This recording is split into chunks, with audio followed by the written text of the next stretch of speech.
Last time I was trying to make a call to my friend who is staying in Chennai. So finally he told me, Araya, there are a lot of floods are there and we cannot able to go here and there. Too much of heavy rain and a lot of some stuffs. So I started browsing on the internet and I found an interesting article, and it was cleanly stumped out my brain, so that I decided, let's take this to our YouTube lovers.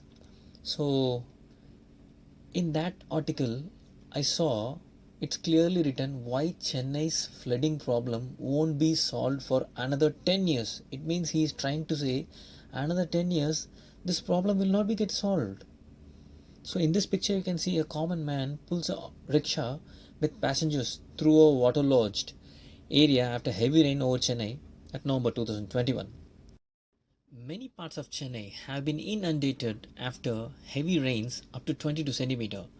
The city, like all others in India, faces a wide range of issues and is unlikely solve any of its problems related to urban flooding within the next 10 years. So the down below a picture is there. It's clearly mentioned.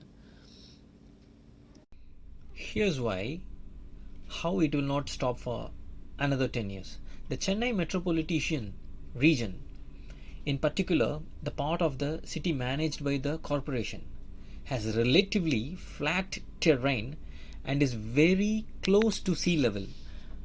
Agricultural activity in the region required and prompted the constructions of thousands of large yet shallow lakes.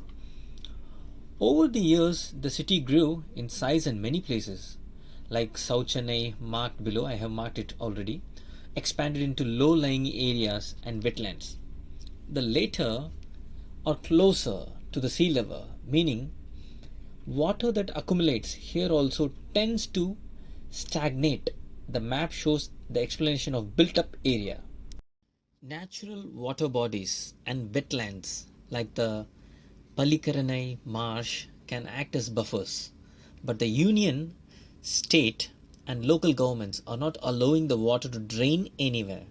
The existing built up area has also rapidly become more dense, which means less water penetrates into the ground as well. Since Chennai has no green infrastructure to help, one would expect artificial infrastructure to set up. However, the designs and constructions of the cities, streets, and storm water drains are of really poor quality, and they don't help the city at all. This topography of Chennai showing that the build up expansion of the Chennai area. At the same time, even after multiple incidents of flooding happen past 2 to 3 years, the local government was converting the flood plains of the Adaya River and other streams into urban areas to accommodate residential, commercial, and industrial activities. Today, it would be impossible to vacate many of these premises. Some of the areas near Adaya River that were flooded in 2020 are shown in this map based on satellite data.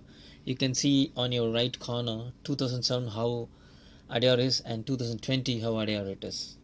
So in this picture it's clearly explaining complete lack of stormwater drain or curb inlets on one side of the road. Middle section of the road at the lower height than that of the drain in the left side. So any government could also have repurposed and re-engineered the artificial lakes that once served the agricultural lands to serve as buffers. However, many of them have been lost or contain a lot of sewage. As such, they either have a low capacity to act as buffers or their engineering parameters don't fit the bill. The map below shows the loss of Velachery Lake in Chennai as an example. See how petty it is? Neither Chennai city's master plan nor the city's disaster management plan addresses these issues in a scientific manner. The disaster management plan dated 2017 has some standard operating procedures. However, they are not rooted in what scientists know about the city's water resources. And as a result, there have been no further detailed location specific action plans nor any roadmaps to achieve them. So, the solutions to Chennai's urban flooding problem doesn't lie in the success of technological food management but in better governance. For 6 years, the city had no mayor or councillors, unelected officials, or unaccountable to the city's people, and therefore the people's concerns were unaddressed. Revamping street designs, scientifically designs and building stormwater drains and maintaining both properly could cost crores of rupees and many years of groundwork.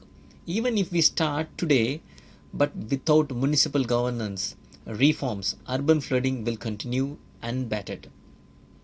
This is why Chennai's flooding issue won't be solved in the next 10 years. But one also hopes that a long term roadmap will be drafted at least today so that in 10 years Chennai can be relatively more safe and livable. So, thank you guys. I was trying to share this information to you guys.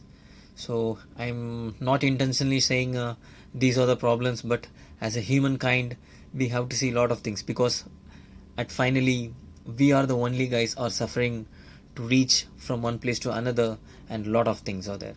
So, kindly act accordingly and be safe, and that's it. Good day, guys. Bye. See you in my next video. Thank you.